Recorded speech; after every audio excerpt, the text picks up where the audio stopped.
Oh, well, welcome back everybody to another fine day here at, I don't know, I don't even know what to say. What do you even say? Anyways, so today we're working on not Erlene, which is actually right there. We're focusing on the old red and rusty because we got a couple of things coming at you. And right now we're actually going to work on taking the engine apart so we can get ready to start maybe pulling it. The 361 that's currently in there that doesn't belong in there, and get the 4-speed out so we can, you know, start working on maybe getting stuff ready for when we get the 413 ready to mate it all together to put in this thing to make it running and driving. Of course, that'll have to wait until after rust repair, right, Anna? Yeah. But that's not what we're focused on right now. Hey everybody, it's Jed and Dad from the future, and we have a question for you. The engine's out of the Polera. That's what you're about to watch. Drop in the comments below. Is it a Borgen Beck style 3-finger clutch, or is it a diaphragm wussy clutch? Let us know. And do you think anything is salvageable? So, end of the video. Right now I'm going to take you right into, well, something that's really always bugged me and ruined the car for me, which is this frickin' passenger door. It has always bummed me out in pictures because it doesn't match. And the car is not pretty by any means, but it is at least red, and it is kind of shiny in places. But this door is just primer, and it really just ruins the whole thing. And I'm a cheap mofo, and I don't really want to paint the whole car because, well, yeah, I'm just not like that. And I don't really see enough rust in this car to warrant cutting out everything and replacing everything. I mean, that's pretty bad down there. It's worse than it was when we got it because I cleaned all the stuff out holding the rust together. But again, I don't see any reason to cut all that out just yet. The car is still fairly presentable. I mean, the floors are completely toast, and I'm going to replace all those obviously because I have the metal and I got the stuff for the trunk. But this door, as far as cosmetics go, I've got the trim, but I can't live with this primer. So in good old spirits of the car being kind of as cheap as possible, because the car cost a lot more money than most of my cars ever did, so now I can't spend any money to actually do anything with it.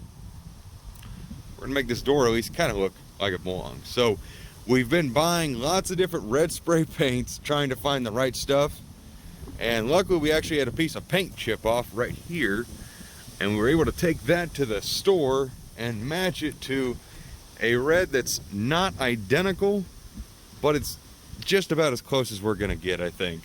It is just a skosh off. I mean, I'm already not gonna be able to get it on camera. Yeah, this looks way off on camera just because the way the sun's hitting everything.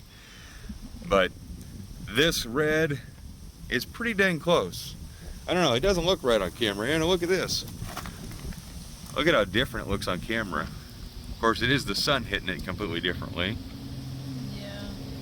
On camera it looks pinker. Yeah, it looks way different. Well, maybe back to the drawing board. We'll be right back. So how does that look on camera now? Any better? Still look like crap? I think the sun's just hitting this wrong on camera because now, earlier when you had the door closed, this was looking pink. Now it's looking kind of orangey. Oh. So. Well, this is a completely different shape. Yeah. But you know what? This is the only red we've had that's even come close as far as a paint chip match. And yesterday when we were on it, they looked pretty dang close. So you know what? It's got to be better than red oxide. Yeah. So here's two. Majestic red from Rust-Oleum 2X coverage. So we're gonna get this thing scuffed up, evened up. We're gonna tape everything off and see how that turns out. Wish us luck. Alrighty, and let's see how messy and tangled my hair is. Oh, it's not that bad. It still looks like crap. Okay, so we're gonna use my hair on this incredibly windy day. When we started filming this, it wasn't that bad. And now it's not that bad, but as soon as we got a paper out to tape things off, oh my Lord, it was like a freaking hurricane in a monsoon. Everything was happening as far as wind. It was insane. But now we got all of that done just to paint the door, and yeah, it'd probably be a lot easier to just take the door off, but here we are. We've already gotten this far. So now we're gonna get some sanding materials out just to even this door out and get ready to paint this daggone thing, and hopefully the wind stays on our side. Actually, hopefully it goes to the other side and blows this way, so we're not painting the whole car with this crappy rattle can paint. If you ever wanted to know why, as a car guy, you should have a girlfriend, this is why. Especially when he likes your car hobby. But you shouldn't film her while she does this work and do this as like an explanation why you should get one. There's a million other reasons why you should have a cool car girlfriend thing. But, I mean, this right here. I mean, yeah. I tell you what, for every t-shirt ordered, which Anna does do all that work for us, for every t-shirt that is ordered, that is like 2 less things I will ask Anna to do as far as manual labor. So, don't forget, video link in the description. Buy a shirt so Anna doesn't have to do this kind of crappy work. Keep Anna in the office. All right, so before we paint this windy mess, I had to bring out the boss. Athena, did you get your seal of approval before we paint it?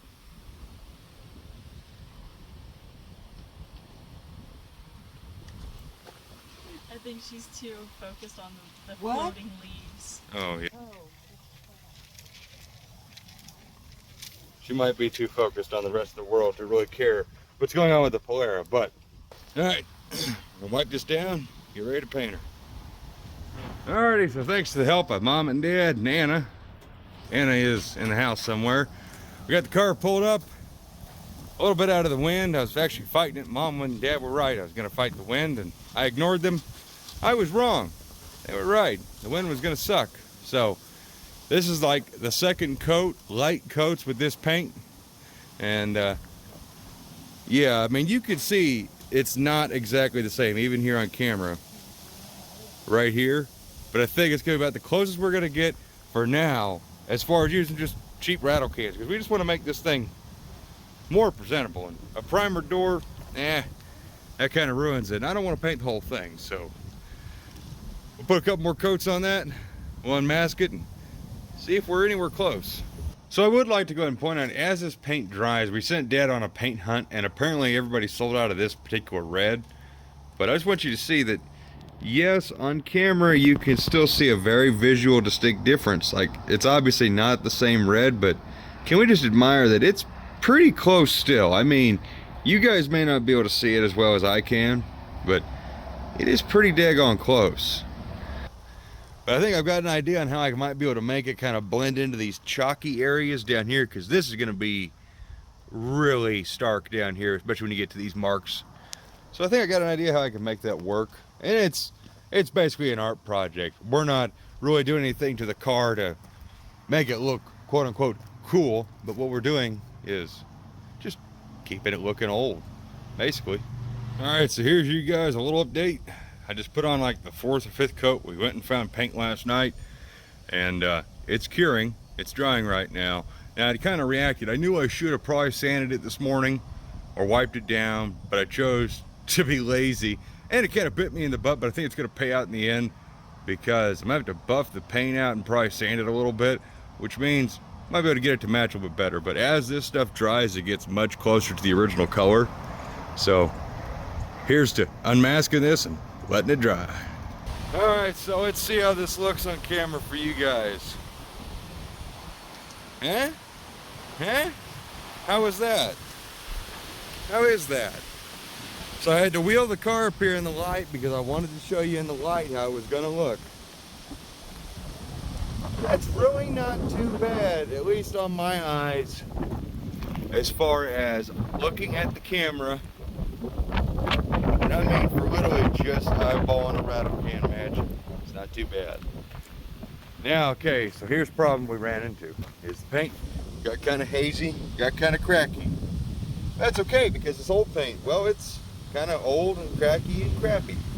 So you can see what I did here is after I got this painted, this is still curing up real hard. Okay, guys and gals, so if you're ever curious why it takes a while to make a video sometimes, if you can't tell, Mother Nature is having a great day today as far as rain.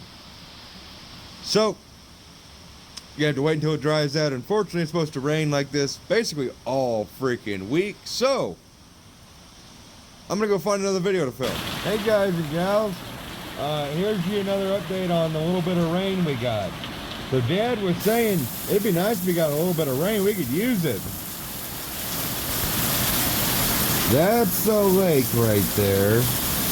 And the Polaire is somewhere over there. Yep, careful what you wish for, right? Whew. Okay. Mother Nature has given us a solid at least 10 minutes so far. We have a lot of nice ponds and puddles that I didn't think we had. I thought we only had one pond and a lagoon, and it looks like we've got about 8 more ponds now.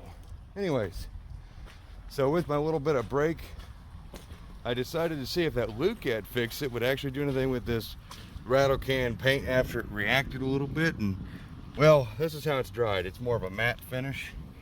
You can see the cracking in it. That's because I didn't sand it beforehand on the second coat I did.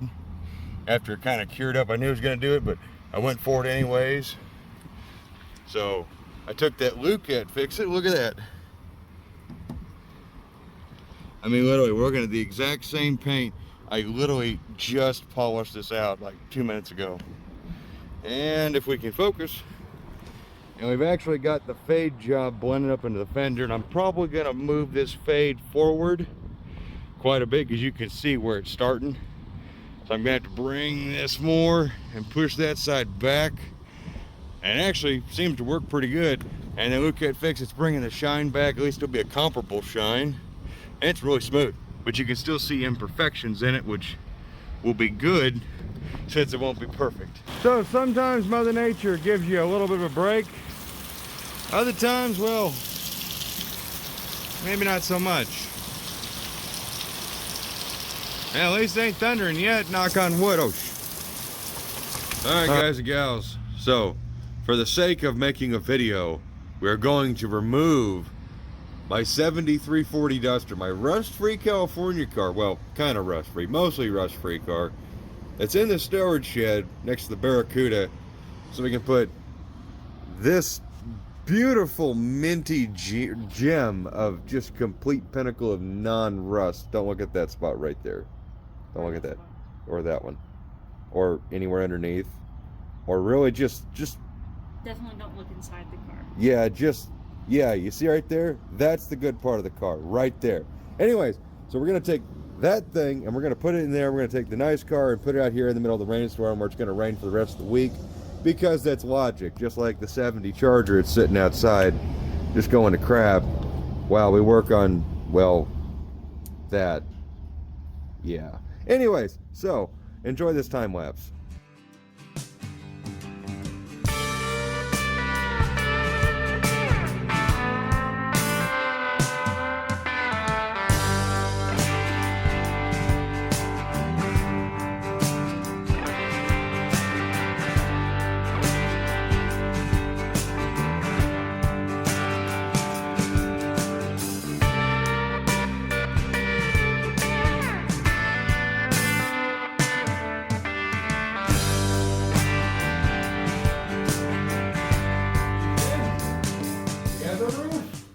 What more could you ask for?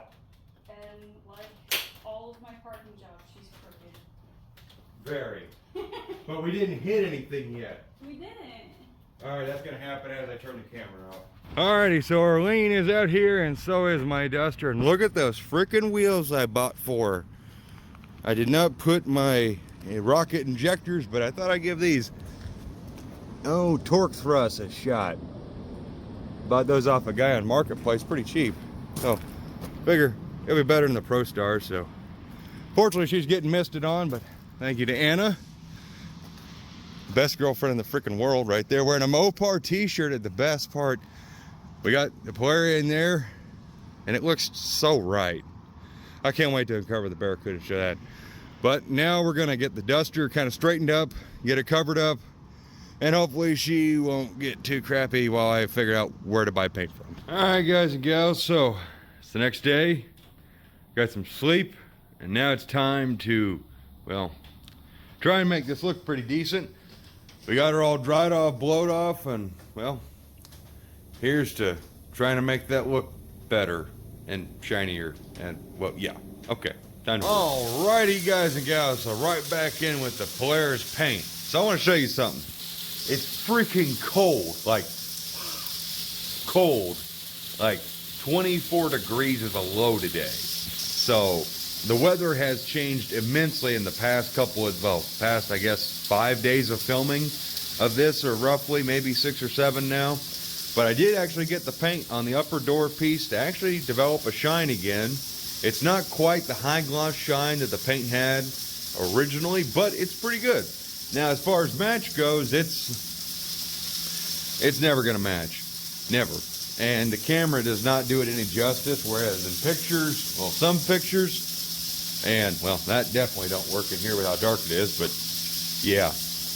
But it's not too bad. I can definitely live with it. I can live with this better than I can live with primer. I'll tell you that much. Okay, Diana, show the people what we have done so far. Ooh. Looking pretty good on camera? Yeah. Minus the fade. The fade is not perfect, but that's not what we're here for right now.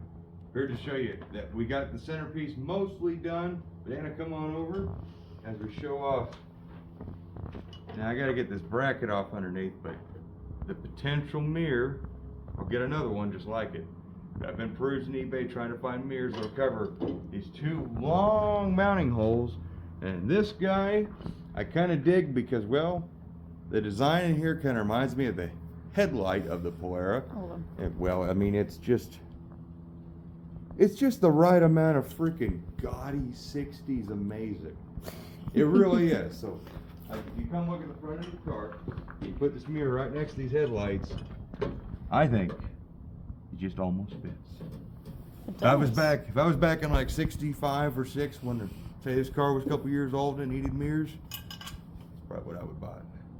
So, good old Yankee mirror, kind of cool. Get another one. So, back on the paint. Alrighty, last update on the door. We have a 50 or 60 degree day today, and I just wanted to show you what the door looks like out in the sun. Now that I have waxed it, polished it, done everything I can to it that I care to do to it. It is nowhere near perfect, but as you see in the sun, you can see there's a difference, but it is nowhere near as drastic.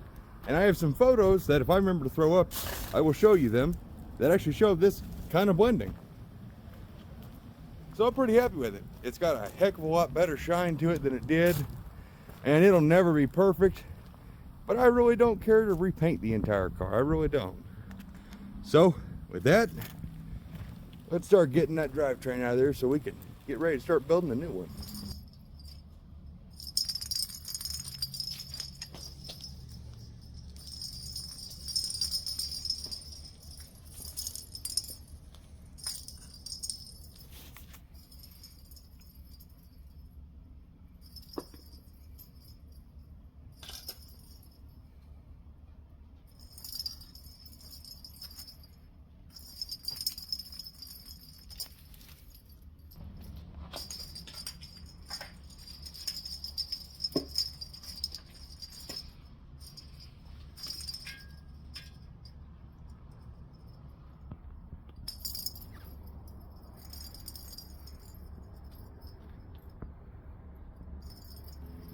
And break time.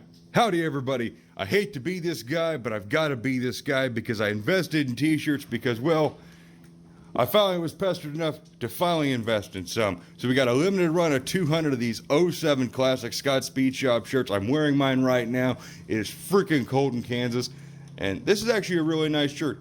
It was just enough to keep me cool in the muggy Missouri heat at Sykeston, Missouri, and here in Kansas. Even though I'm wearing a red thermal underneath, this thing is just perfect. On the back side, it features our full color logo. And there it is. I had to rustle that thing off, but there's the back side of the shirt. They're really nice. Handmade right here in my hometown by a local company, so they are made with love and care. I'm really happy with that company. They're going to do the rest of our designs in the future. This one is really simple, really basic. That's the way we wanted to keep it. The shirts are 25 bucks a piece, and all the ordering information is down in the link description below. Sizes are medium to 3X men's. That's all we got in this run right now, but in the future when we do more one-off car themed shirts, we'll be sure to incorporate larger and potentially smaller sizes depending on demands. And right now I know we've got a heck of a lot more demand for the larger sizes. I completely misunderstood. But anyways, so if you want to get one of these, be more than free. Ordering information, like I said, is in the video description below. If not, it's not a big deal. I do not expect anybody to buy a shirt. Just watching the videos is plenty thanks enough. As long as you enjoy it, that's all I could ever ask of you guys. You guys are the greatest. Thank you as always. Back to the video. Anna. What? Polera. It is. Arlene. Yeah. But we're not here for Arlene today, unfortunately. Sorry, Arlene. Your day is coming soon. Maybe. It's just, well. Anyways, today's video. Look at how beautiful Anna. Now, I love my girlfriend, but red, shiny, rusty Polera 500. And yes, she still shines. And the reason why we're filming this car is because it passed its inspection, which means it's not stolen, means it's never been in an accident, and we can legally own it and ready to start building it. So, now that's happened, we are ready to start tearing this engine out because this is a non-original 361 and it's very junk because when I bought the car, it didn't even have heads or an intake on it, but my buddy Jesse and I, we throw that stuff on there so we could make it look complete because it made me feel better. And of course, you know, the radiator, it's only held in with like one bolt, but yeah, it made it look more complete. I don't even think that bolt's in there all the way. It's not. It's kind of half in there, half not. That's not even the right radiator for the car. How did it stay? You know, I think it's mostly the hoses and a lot of hope. A lot of freaking hope. A lot of dreams, because that's about what's holding this car together is hopes and dreams. And it's very lucky that I have a lot of those. Even though they're spread across between all of my many project cars that are in various states, we're just going to focus in on the Satellite and Jezebel right there. Yep. Those two in particular, in the shame corner. But, that was nice. But we're not here for that. So, what Ann and I are headed out to do right now is to basically tear this thing apart because we're going to get this engine and transmission out of this car.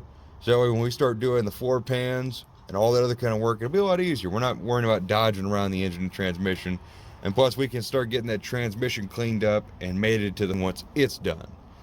So, Anna, what do you say? Ready to go? Sure thing. All right, let's make this look a whole lot less complete.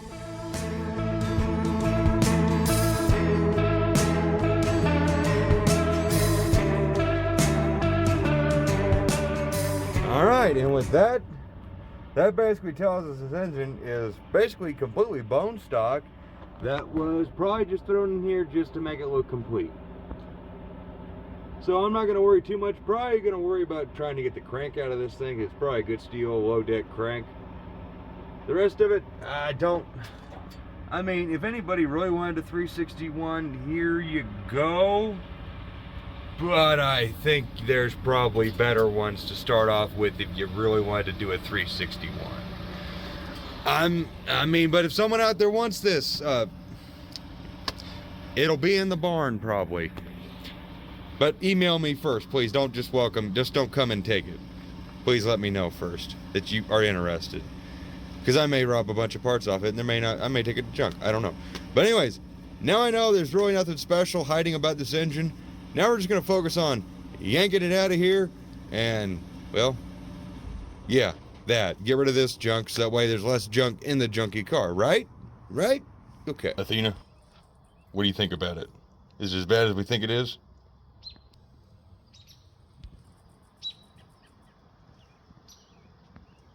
I'll take it as a yes. Alrighty. Well, I guess that's going to be two. Making this thing actually look like something, right, Anna? I don't know. We still got a lot of rust repair to do, and I'm talking about pulling the engine and stuff out. You have a lot of rust repair to do. I liked it. I'm pretty sure I liked it better when I was thinking the word we. Pretty sure it's gonna be you. Dang it. All right, guys, gals, actual freaking progress that's not involving paint. I know you guys are just excited to see actual progress. Except for it's actually just motor mount bolts are out. And actually something kind of neat, I don't know if this is true, but on this early B body, we had to take the oil pump off. And by we, I mean Anna, because she wanted to help. And I gave her this side to do because this is obviously the fun side. If you ever work on Chrysler, driver's side is the best side. Yeah, looking at you, steering linkage. Anyway, so yeah, we had to take the whole oil pump off to get the lower motor mount bolt loose. But we got that starter all disconnected. Now we got to get all this clutch stuff, which you guys are also going to be my friend right now because the camera wouldn't focus on any of this earlier. And now we're going to get a look at potentially unmolested Chrysler installed clutch linkage, which probably has been modified and goobrified over the years. Alrighty, everybody, so welcome back. And there we go. That's what I wanted to catch on camera. Mom, Dad, and I don't know who else helped, but they put up new LED lights and made the shop freaking brighter than daylight in here, basically. But we also got the hood off last night, which was an absolute pain. Sorry, we'll wait until the sirens go by. Apparently the sheriffs are drag racing each other and Dad is trying to communicate with the crows. But like I said, we got the hood off. We had one bolt we had to cut off because it was like lodged into the hood. But we used the master cylinder as the perfect place to keep all of the factory bolts mint. And so now we're going to get ready to actually pull this son of a gun. All we got left to do is do the stuff in the back end, the transmission stuff, and then pluck this thing out. But we got the old service truck out, so I think it's time for a good old-fashioned Scott Speed Shop montage. What do you guys say, huh? Yeah. Alrighty, well, we got the car out. Now it's time to pull this son of a gun out.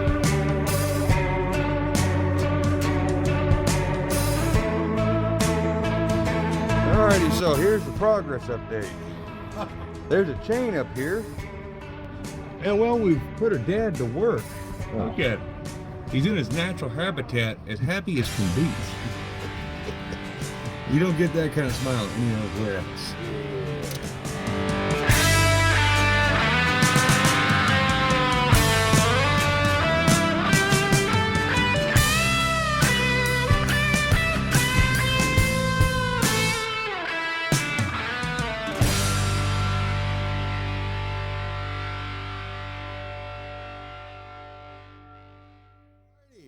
That is out.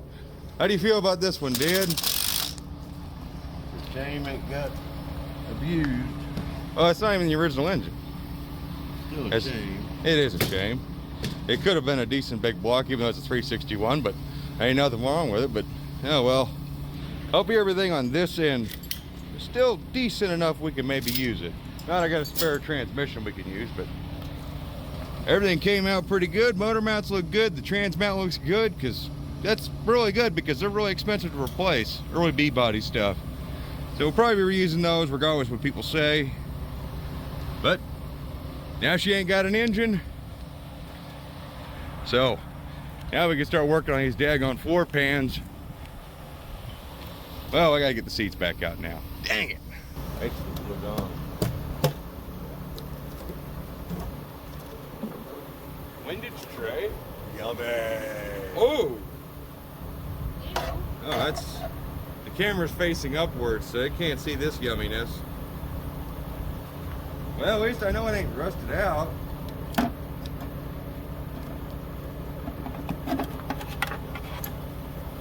Windage tray. Ooh. That's not any better. Alrighty, so oil pan is, yeah. If you've ever taken apart an old engine, you know exactly what you're looking at. Windage tray's got a bunch of it too. We're not trying to rebuild this engine, but we're just showing you how it looks. I think this crank might be okay. I was hoping maybe we can reuse this crank for some other project someday down the road, but that is to be seen. All right, so now we'll get pickup off to go with the pan for the 413. And yep, keep going. Then we get all that goodness off, and this junk can go to junk. Unfortunately, it's definitely junk. Alrighty, so we got all this crap off, and for everybody who's curious, pretty sure this is a Borgenbeck 3-finger clutch, which is what I figured was in there. So, we're getting ready to get the transmission, bell housing, and all this stuff off. Dad's about to manhandle that starter because, well, I'm filming right now. It is a Borgenbeck 3-finger. So yeah, Borgenbeck. Probably a 23 spline if I had to guess. You want to take the clutch off? Yeah, we're gonna probably, I don't know if we're gonna reuse that flywheel, but I'd like to keep it in good weather. Hey, that works out pretty good. Alrighty, well these two things are completely separated and we got everything from this turd that we wanted. Minus, I'm gonna try and get the crank someday in the future, but we'll get that thing right there. It's important, stored away, but I wanna go show you the clutch and everything. So underneath the 413 we're working on for a video series is the clutch and pressure plate and the flywheel from the Polara, from that 361 that's junk. And this stuff is like brand new. I mean, it's rusty, but it wasn't nothing, you know, fancy, but probably just part store stuff, but it's brand new. Never used. What does that say? They got a, it says Raybestos. There might be a date on there. Someone could figure that out. That's kind of neat. And the flywheel, I think it literally, we could just scuff that thing and reuse it, but I think we're gonna get all new stuff from Danny Brewer at Brewer's Performance, because that's who we get our stuff from for our 4-speed. So, oh, and there's our NASCAR 4-speed. We may or may not use, but it's good to have that thing finally do a good state. Ooh, junk pile with that thing. Oh my God. Well, what do you say about it, Dad? We got a lot of things to wrap up. We got some goofy, fantastic, awesome mirrors on the car now. We removed an engine and a transmission. And I don't know whether or not I did a good job on the door or not. That's for the folks at home. All I know is red is better than primer, right? And, well, I don't want to really paint the whole daggone thing. You know? I'd rather just leave this car kind of like the condition of Jezebel and most of my cars like that, just original style looking car, and just make it a rough beater, make it a driver. That's why we're building a stock 413 to put behind the put in front of the 4-speed, because we don't need another radical car. We already got plenty of freaking radical cars. I mean, have you seen our Barracuda that Anna and I striped up for No Name Nationals? By the way, Anna, thank you for all your help. So, I think it's been a pretty productive video, even though it took a long time to make this video because of, well, the weather in Kansas just not being our friend. We had like 2 weeks of really, really cold. And 9 inches of rain. Yeah. But anyways, guys, if you enjoyed this video at all, please let us know. And if you want one of the Scott Speed Shop shirts, I'm sure we still have a few, right, Anna? So, well, we thank you guys for checking out this video, and as always, look forward to seeing you in the next one. What do you got to say? Bye-bye. Bye-bye. Take care, and bye-bye.